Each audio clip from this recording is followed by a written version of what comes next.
Indonesia selama 2 tahun terakhir ini mengalami tekanan yang cukup signifikan. Dan tentu ini bukan hanya terjadi di Indonesia, karena tekanan global itu juga terjadi di seluruh dunia.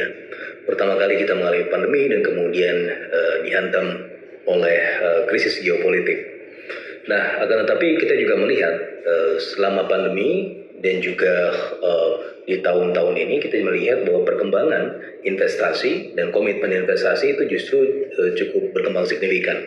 Beberapa di antaranya yang melatar belakangi perkembangan investasi atau pertumbuhan investasi tersebut adalah, yang pertama adalah mulai beralihnya China dan juga negara-negara lain ke tempat-tempat asal input produksi. Nah, China atau yang bisa disebut sebagai China Factor itu mengarah kepada ASEAN dan juga Indonesia.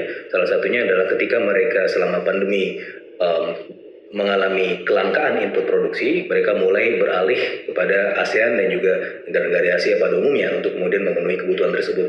Sementara Amerika Serikat, Jepang, Eropa itu sudah mulai juga melihat tempat alternatif selain China untuk melebarkan portofolionya, sehingga ketika ada gejolak atau kerentanan ekonomi, mereka bisa kemudian tidak sangat tergantung pada satu negara saja. Dan dalam hal ini justru peluang-peluangnya diambil oleh negara-negara ASEAN, tidak terkecuali Indonesia. Nah, kalau kita lihat perkembangannya selama 2 atau 3 tahun terakhir, justru perkembangan ekspor impor dan kemudian perkembangan investasi, Indonesia mulai kemudian mendapatkan berkah dari proses gejolak atau kemudian reorientasi dari keadaan global. Nah, salah satu yang melatar belakangi itu juga adalah perkembangan institusional yang didukung oleh apa yang di perkembangan dari sisi domestik. Itu kita melihat bagaimana pemerintah berusaha untuk membenahi kendala-kendala institusional dengan membuat Omnibus Law atau Undang-Undang Cipta Kerja.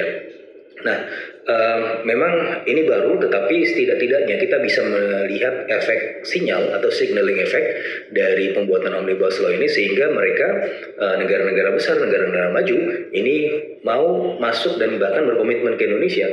Karena biar bagaimanapun ketika kita kemudian mengumumkan Omnibus Law ini, itu memberikan semacam pesan positif buat negara-negara tersebut untuk tidak takut-takut lagi untuk masuk dan berinvestasi ke Indonesia. Dan kalau kita bicara investasi, ini akan sangat bisa untuk melanjutkan pertumbuhan ekonomi kita ke depan, yang mana target kita untuk setidaknya sampai tahun 2035 itu keluar dari jebakan pendapatan menengah. Nah, untuk keluar dari jebakan pendapatan menengah itu kita butuh pertumbuhan ekonomi secara rata-rata 6%.